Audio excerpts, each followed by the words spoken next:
that's going into bloopers. No.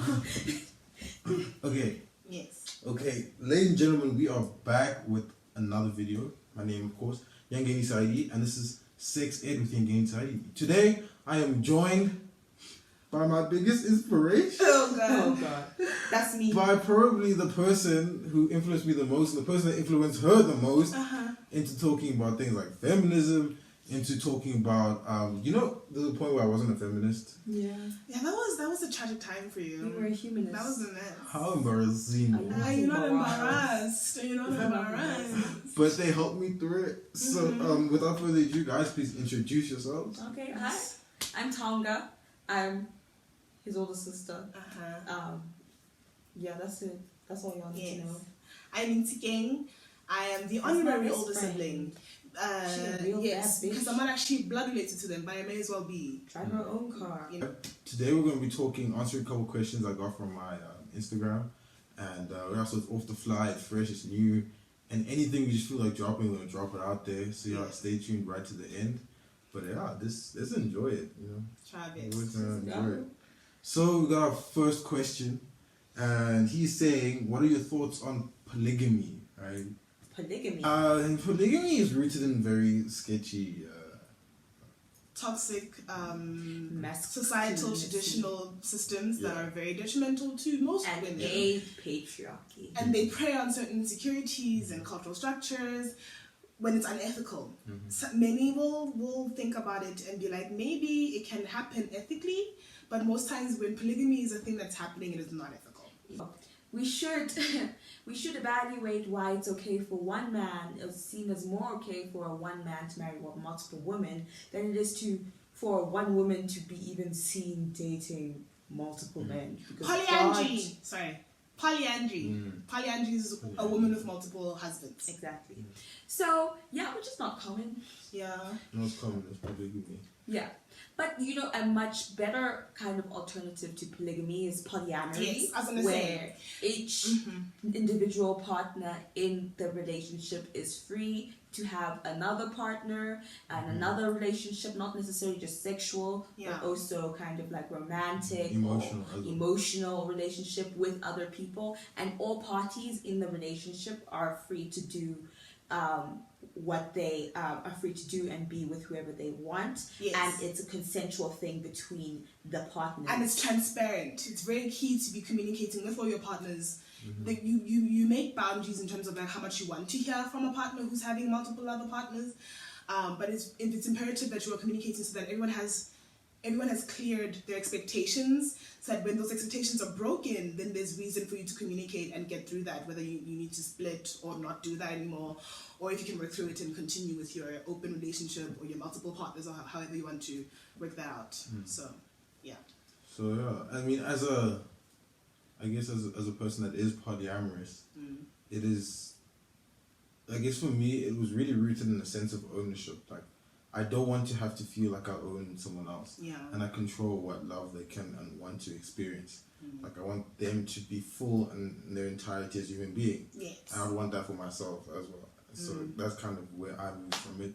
And I feel like I actually did a little bit of research on the idea of monogamy. And look, y'all want to be monogamous, that's great. Like, it's your business. It's all about what you want to do. If you want to be monogamous, do that. If you want to be polyamorous or something else, do that. As long as it is consent and honesty with all parties, you know what I'm saying? Yes. But communication. And safety.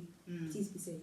Yeah. But anyway, I heard about this other thing. Someone told me, I think there's a book. I'll check it out. I'll put in the link below. But apparently monogamy was an idea based on trying to put power into males' hands, right? Because apparently societies that were sexually free and sexually polyamorous were female dominated. That makes a lot of sense. That makes so much sense. That makes so much sense. Honestly. Because the likelihood, I think we can all most people will understand a certain level of fluidity when it comes to women and their sexuality. Like the likelihood of a woman getting into something sexual with another woman when they're straight is a lot higher than a guy, right? There's a certain and a lot level more kind of acceptable in society, and even that if it's gonna happen. Yes, even if that person doesn't necessarily find women attractive, they're not repulsed by being together. There's a certain level of openness with women that is feminine people in general. I'm not trying to box people into genders.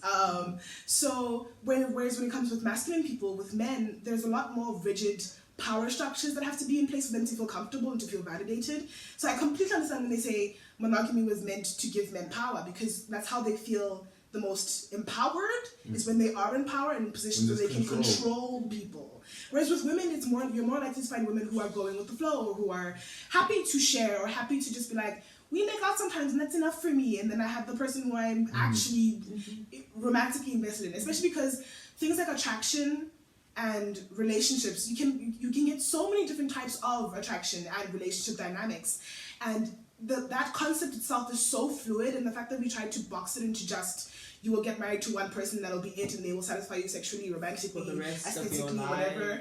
It's a huge expectation to put onto another person, and to hear that monogamy is something that's come up recently because of patriarchy potentially. And we were talking about earlier how I don't think, in my opinion, there's no human being that can satisfy 100% of what you want out of a human being.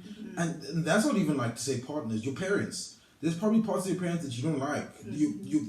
Your children, your siblings. I guess that's why you would have multiple friends. Yes. That's why you you can't have just have multiple one friend to get through like everything, like do or die. Yeah, because everyone's different. Everyone has their own flaws and their own strengths that might not match 100% to you. Like you get close matches, 95%, but nothing's ever going to be that 100%. And that's why for me, I felt like if there's parts of me that I want to be loved, that a person can't fulfill, and there's also parts of another person that they want that I can't fulfill, then why force it when you can just... And there shouldn't be any shame that you can't fulfill that for another person. There shouldn't be any... Well, in an ideal society, we shouldn't feel ashamed that we can't fulfill the needs of a partner that we can't fulfill. Like, it's okay not to be able to have that capacity. They can go and find that, whatever that's missing, somewhere else. And that's not something that we should run away from. I understand people who, because now that monogamy is a part of our society and it's pretty, like, here to stay, normalized, that our psyches are programmed now to only think of, if I don't find that in a partner, I have to go without it. And that, if you as a person in your personal opinion can settle with that, that's your thing. But for many other people, that's not enough. And it's okay. It's not something to be ashamed of. It's not something that's morally wrong.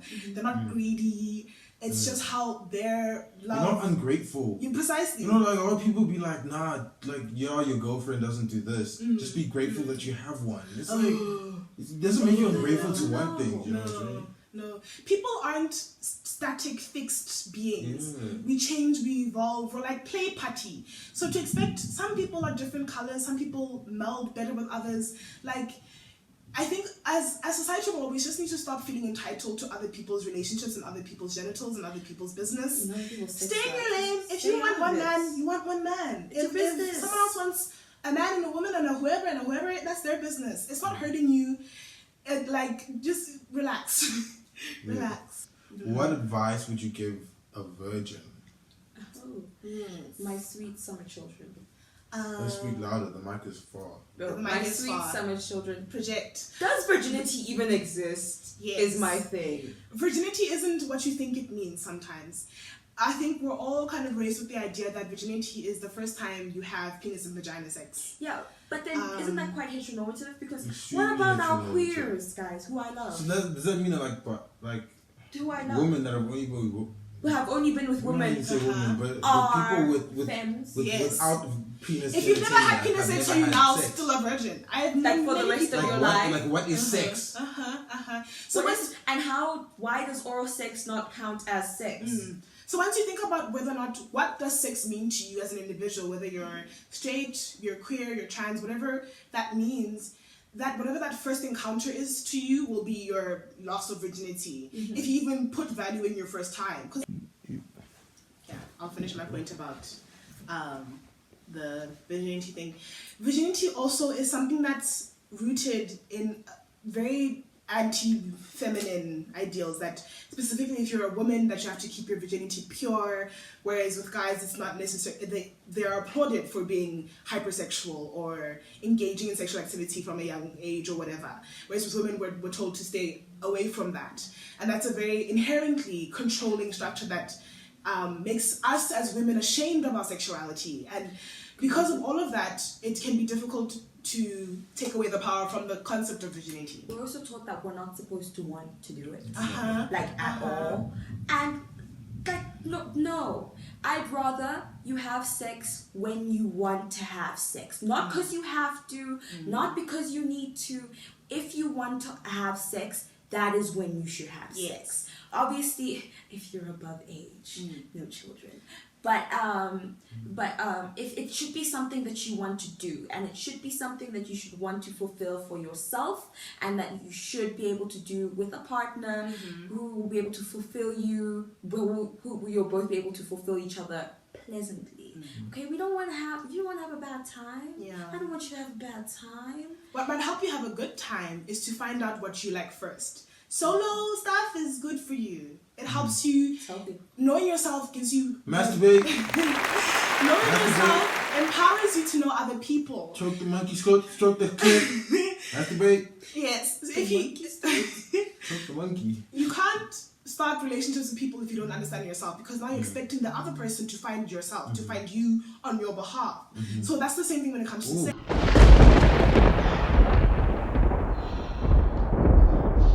So when it comes to sex, it's the same thing. You wouldn't expect to go on a date and not know the person's name. Not know your own name and then be like, so guess what my name is, you know? Like, it's the same thing. Like, you need to be able to guide whatever person is with you to what makes you feel good. And if they're ingenuitive and they come up with their own shit and work, that's cool. Yeah. But you have to understand the basics, you know what I'm saying? Communicate if you're uncomfortable or if you like it. Yes. Communication. Do you I like this. I don't like that. Do you know how hard it is Try this. Move this way. Yes. Do you know how hard it is to ask, are you enjoying this? Or on the side to be affirming your partner and being like, hey, that feels really good. It's not a buzzkill, it's not awkward. That's quite hard. You are promoting more "Nah, positivity in the moment that you're having. Star. So communication, talking is a good thing. Don't believe pornography, don't believe movies also, where they don't Believe talk. pornography. Don't believe pornography. And that's please. the thing, if you're still a virgin and you think about having your first time, I guess, prepare, like, be prepared, guys. Like, you can't be going to exams or studying, you know what I'm saying? Like, so it's about, what are the 5 P's? Proper preparation prevents poor performance. Yes, that's facts. Come on. So you gotta prepare properly, and in that it means it's like communicating with yourself, communicating with your body, understanding what you want, where are your boundaries, like set boundaries with people, say this is what I'm going to do, I'm going to go with, but this is what I'm not going to do, and that's okay. It's cool to talk about that. It might also be in your best interest to manage your expectations. Sex isn't always good, even if you try your best to be prepared and you know the 5 P's. It's messy. It's not something that is perfect. It's not romantic. Like, it can be romantic, but it comes in very different forms with very different people. So sometimes, if something goes wrong, if you have a vagina and you queef and you laugh, that's okay. That's okay. You don't have to be ashamed about what your body does, what fluids are coming out of you. It happens. It happens. It's all for fun. It's all just to make each other feel good. It's not, okay? So don't put too much pressure in the act itself, otherwise you might end up psyching yourself out, you know, if you're putting too much expectation into what might happen. I know there's a lot of people with penises out there that are worried about, like, premature ejaculation. Premature ejaculation affects 2 out of 3 men worldwide. People don't know that. 2 out of 3. That's some base statistics, right? And a lot of the reason that it's not really spoken about is just because it's like, there's a stigma around it. You know, a 5-minute man. If he can only last 5 minutes for a lot of gents, even prostitution. That's long, right? To a lot of people that are inexperienced. But it's like, there's a lot of stigma around it. And because of stigma, people don't get it. People don't understand their bodies, right? So number 1 is when you're masturbating as a guy, and you know, the videos are 27 minutes, and you're finishing in like 2 minutes. So you're like, 25 minutes of time is still left, you know? So it's like, a woman expecting me to go for 30 minutes, you know what I'm saying? So there's a lot of questions around that, and a lot of guys are very, very, very insecure about that, especially if it's your first time. Yes. What's important to understand is if you're masturbating, you know your body, so you're gonna ejaculate very quickly. That's number 1. Number 2 is probably communicate that with your partner. There's ways to prolong ejaculation to which both of you can enjoy your sexual interactions. 3, if you do ejaculate, there's other ways to fulfill your partner's Yes. sexual needs, if that's still a thing that you need to do. You understand? So yeah, number 4, practice. Yeah. Practice. If you trust me, practice. You can't go now and go try and sprint without practicing. You need to understand where your body's at. But, yeah. Also, it can be beneficial to take away the expectation of a climax, because that's not something that may always happen, even if you're doing all the right things. Because a lot of women don't often experience orgasm the first time they have sex. That's not something that happens often. Sometimes they bleed, sometimes they get hurt. That's not something that should happen, but if it does happen, it isn't something to feel ashamed of.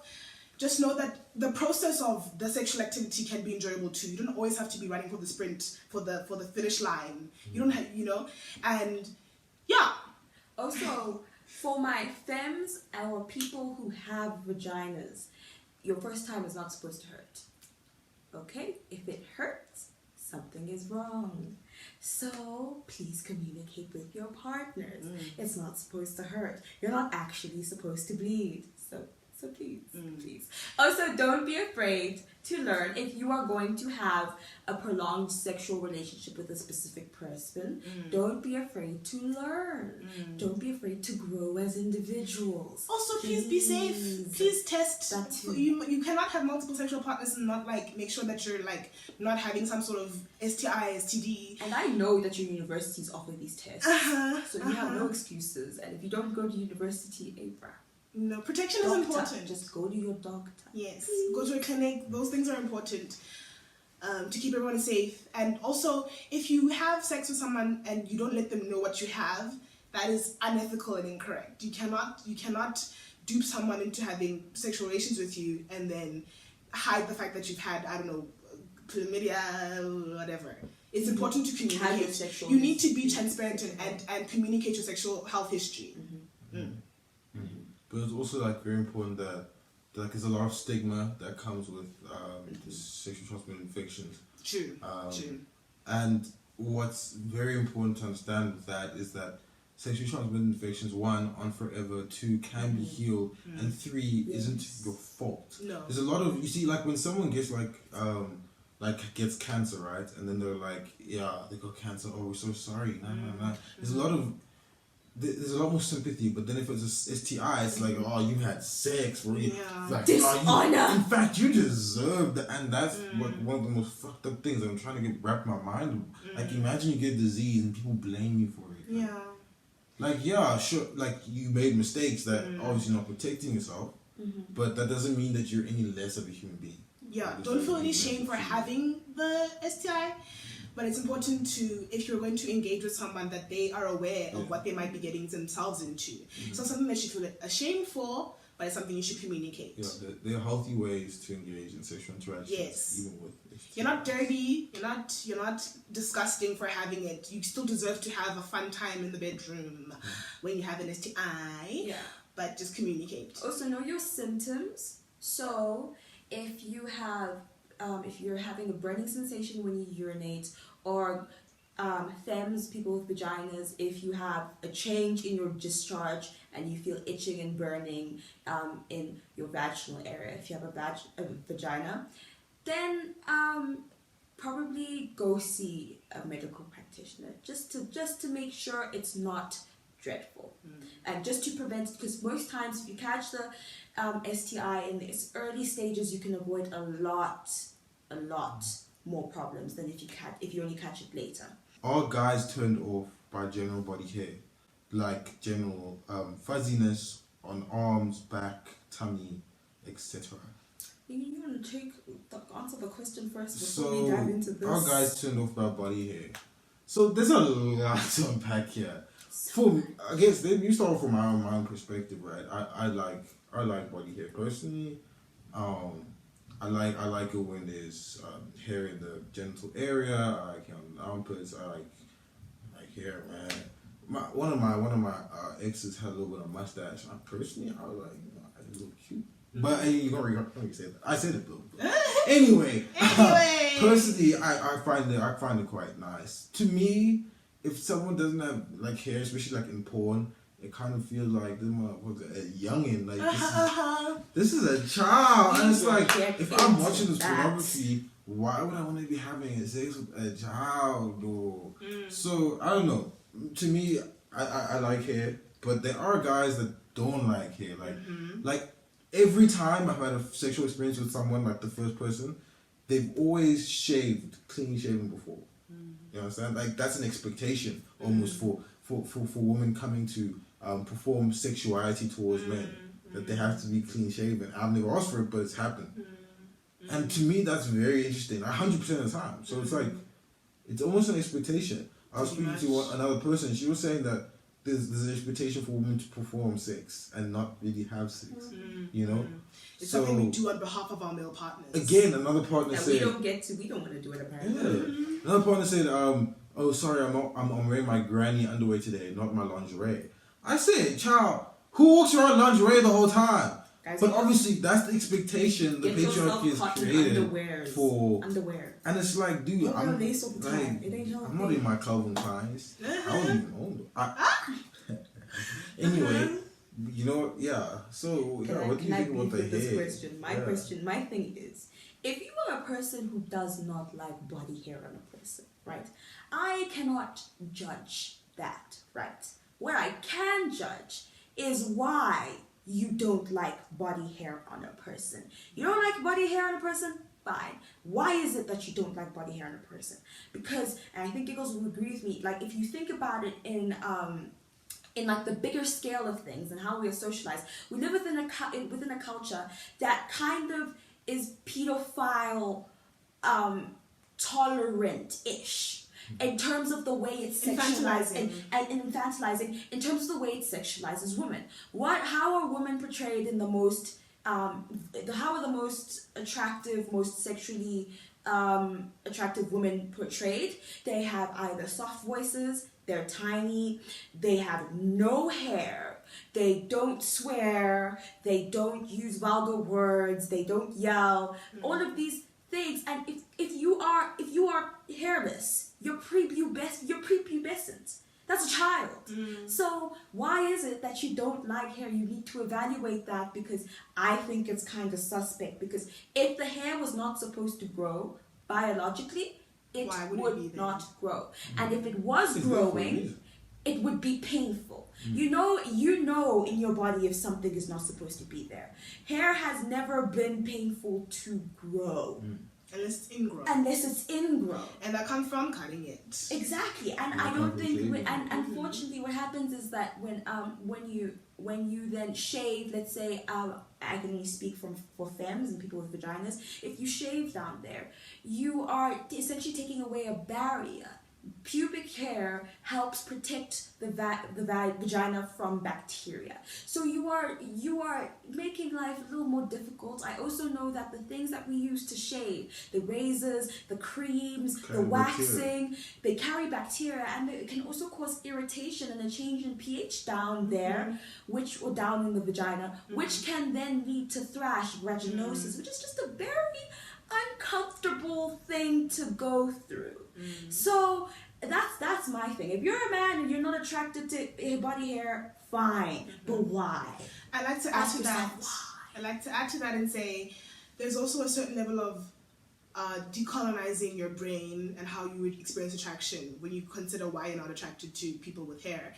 Because as black people, most people of color have more hair than most of the white people I've interacted with, especially white female people.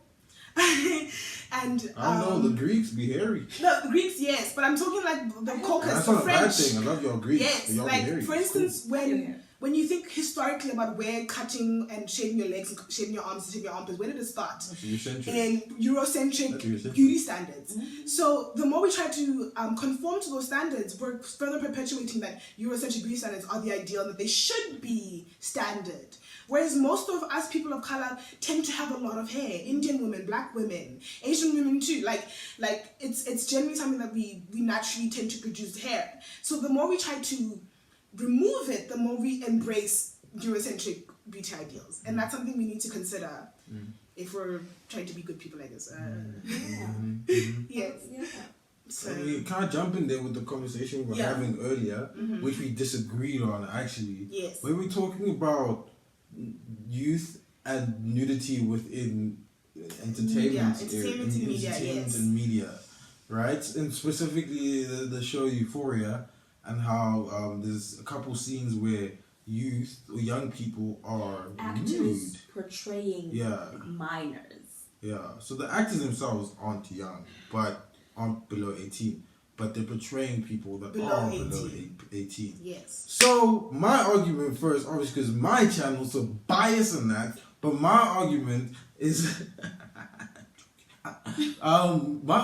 that it should be there because it's raw and it's honest and it shows what actually goes on as young people within our context, right? The one example of that is the boys in the changing rooms and you saw their penises. Obviously those were grown male penises, but for the sake of the show we believe that to be 17, 18-year-old penises, right? And they showed that on with the idea of us perceiving it as that, right? And I'm arguing that is not even okay, but should be shown because it represents what we actually were like within like changing rooms, within like the bathrooms and the toilets. Like we were very, I guess, in a way, sexually free to a certain extent. And I think that when you do that, especially when something like cinema, right, or series, you wanting your audience to relate to it so they can learn something from your message. And that level of relatability, especially for me, I found that mad relatable. I was like, shit, I was going through that 2-3 years ago. So I was able to attach to the show like that, and I feel like that was beneficial to the plot, to the overall arching device of the show, which was education. Yes. Our argument is that protect minors first. Let's protect the concept of the minor first, because in multimedia, especially with TikTok lately, younger people are showing more skin, and that's just how society has evolved lately. But it also opens them up more to inappropriate sexual attention, regardless of their intention, regardless of the minor's intention. So because in specifically Euphoria, it is created by adults, performed by adults, but about children, and to be consumed by adults. The demographic that consumes Euphoria are 20 plus, 25 plus. They're not teenagers. So for adults to be creating that media for themselves is problematic, in our opinion. Ingeni disagrees. You can still, like you were saying earlier, you can still show that they are in the bathroom, chilling naked, without showing their genitalia. Yeah. You don't have, they could have done waist-up shots, you said that, waist-up shots, they could have alluded to it, they could have had towels around themselves, because I know y'all wear towels sometimes. So you can imply nudity, but the fact that they are showing it, and they have to show it, to me seems unnecessary, because all the same level of rawness is communicated without showing minor genitalia. I'm aware that adults are actors and the adults are acting like minors, but the fact is they're portraying minors, and to be portraying minors naked, as much as you can be naked positive or sex positive and say, well, we all have bodies anyway, why are we trying to hide them and make it taboo? I'm concerned about the safety of minors, especially now with how much grooming can happen, and all the stories I've heard about 17 and 18-year-olds getting into really, really, really problematic and toxic relationships with people older than them because of the power dynamics. Shows like this, even like 14-year-olds in a relationship with 18-year-olds. No. With that knowledge, with the knowledge of that type of those things happening, I cannot support showing, even if it isn't minors genitalia on television or in media, even if it's for education, even if it's for getting across that we were like that when we were in high school. I think for adults should not be putting minors in their adult content. You know, I'm aware that we want minors too, and we were also sexually active or whatever. I understand that. But because I'm no longer a minor, it's my responsibility to respect and distance myself from minors being like that, because I'm no longer a minor. Because there's implications with power and stuff. Yeah. So in the comment section, you guys can tell us what you think about that one. Okay, and this one's heavy. The question is, are they more than two genders? Yes. The answer is yes. The correct answer is does anyone want to define gender for us? Ooh. Okay, I can make an attempt. make an and attempt. then separate obviously from sex. Okay, so Or I sexuality. don't know if kids these days still do sexualization. ORTs. I don't know if kids still do ORTs, but my ORT was about gender identity.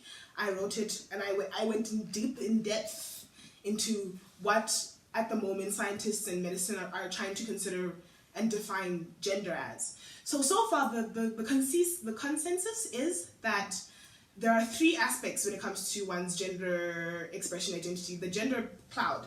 There is your gender identity, what you are in your head, and what you are basically. If you had a soul, what would you? Sorry, I didn't mean to pull you. No, flash the kids. Put the kids. I'll use this finger. Sorry. Your gender identity is what you're. If you imagine you had a soul, if you believe in souls, that's what your gender would be. Like if you, I personally am a woman through and through. If I was born in a man's body tomorrow, I would still be a woman because I feel my soul and my entire psyche, my brain, whatever is inside here is lady.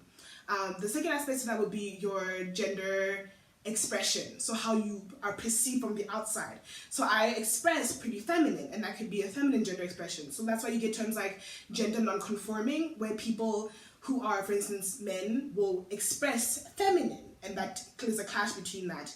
And then there is But are they still men? Or? They are still men because their gender identify identity as is man. Their expression is feminine, but they are still man. Okay. The third aspect is what you are born, your biological sex. And that is also an expression because you can get females, you can get males, and you can get intersex. And depending on where you fall in those three categories, a doctor might give you your sex. And even that has been argued to be on a spectrum. Yes. Depending on on multiple sex characteristics. I personally think whatever majority characteristics you have, you belong to that sex. But a lot of people will disagree with that and just be like, sex is a construct as well, and that it's on a. It's kind of like you have the XY chromosomes. Sure, that means you're a man, but you're not gonna have the exact same chemical hormone composition as every single other man. So things may come out different. They may express differently. Yes. When you're a child, you may not necessarily look exactly like a boy, but then your sex it says your sex chromosomes say XY, so you're a boy, and so it's a lot. It's very complex. We're all different. So now we've come to like a definition of gender. Like Yes. how many? So now that we have those three like houses, I guess, or little categories, they exist independently. You don't have to have one correlate to the other. For most people, cis people, you'll have a woman gender identity, female sex, and a feminine expression, and you'll usually be cisgendered. However, if you are a trans woman, you'll have a male sex, a feminine gender identity, and a feminine expression. And you are valid in your trans womanness. You are still a woman.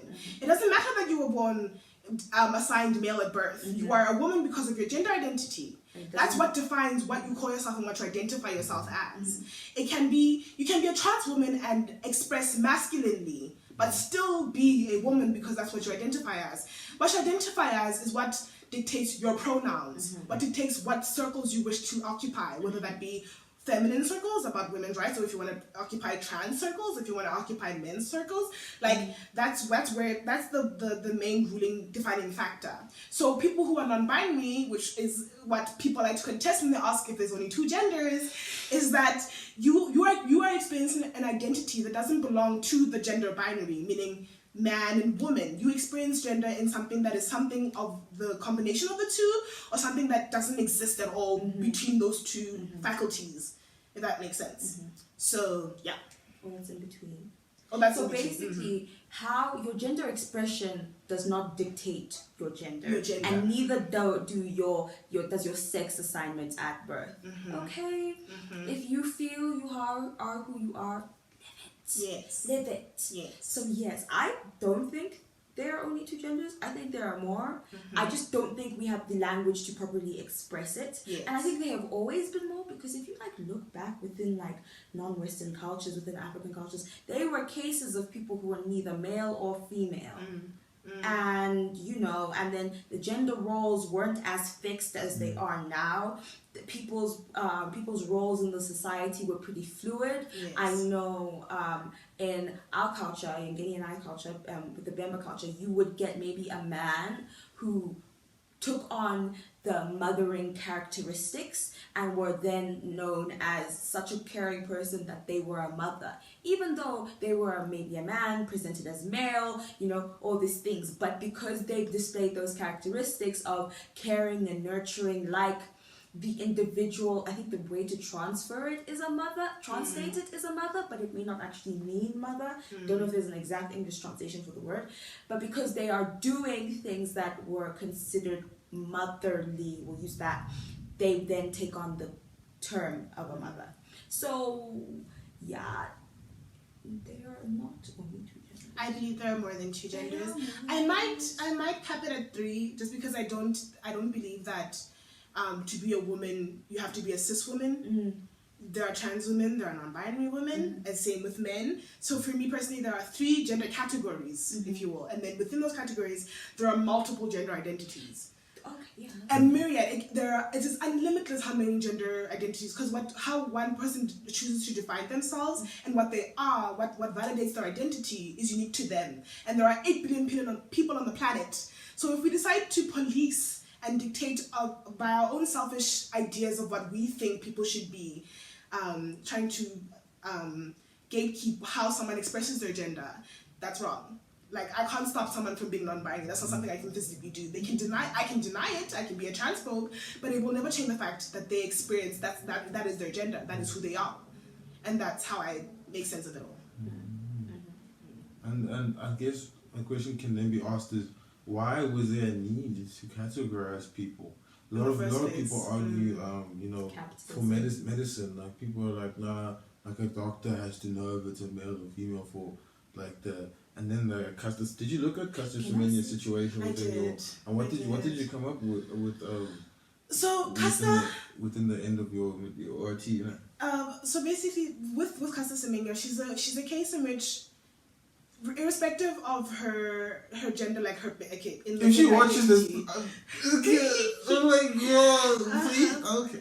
Irrespective of her gender identity, what was happening is those sports boards, those associations, were trying to dictate how she should be as a woman, what they think a woman's biology should behave like, and what their perspective of what female biology behaves like is Geocentric. It is based in Western medicine, so they don't comprehend that Black women can produce more testosterone, and it is also very sexist in that, for instance, Michael Phelps has a biological advantage to his, which means he doesn't produce as much lactic acid, yes. Which means he doesn't get stiff.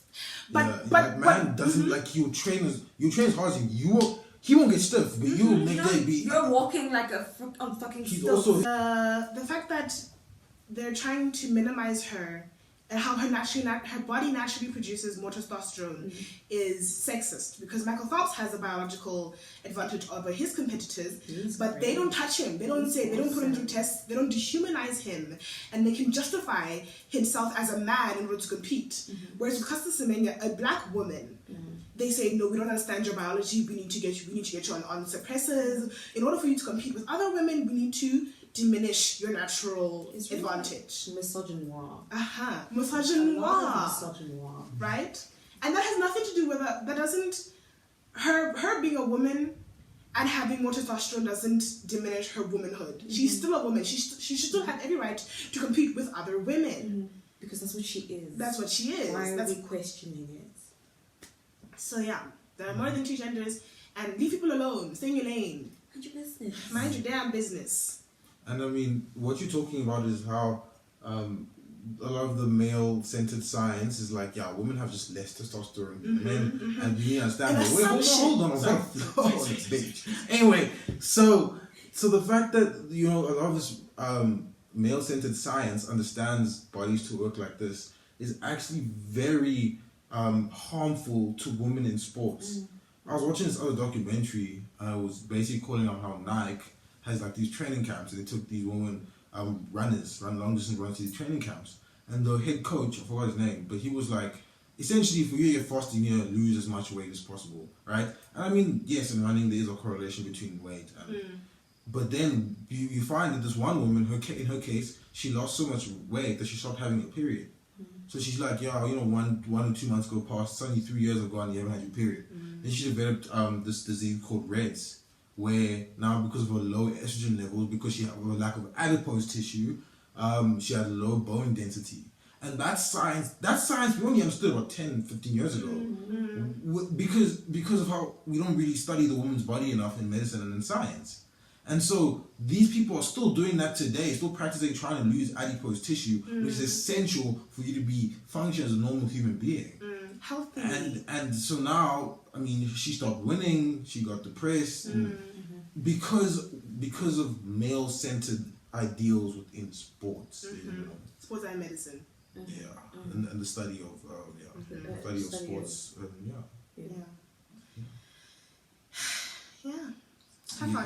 Here we are. Shit, I think that's our video. Hey, is that our video? That's what we had to speak about today. All the questions talking about. Can I self-plug? Yeah, no, go ahead. Okay. Hi everyone. I don't know if you heard her call me Giggles earlier, but my nickname is also Giggles. If you like K-pop or musical theater, or just like my personality and want to see more of me, you can come to my YouTube channel. It's called Giggles Likes Things. We'll probably put it right up here. I guess he can link it to you. Yeah, I'm over there doing stuff sometimes.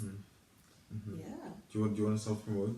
No. Oh, you do nothing. I do. We love it. I'm a pumpkin. But anyway, guys, don't forget to like and subscribe. And I'll see you next week with a new video. That's all channel now. Bye. Bye. Bye. No, don't ignore that. Bye. Bye.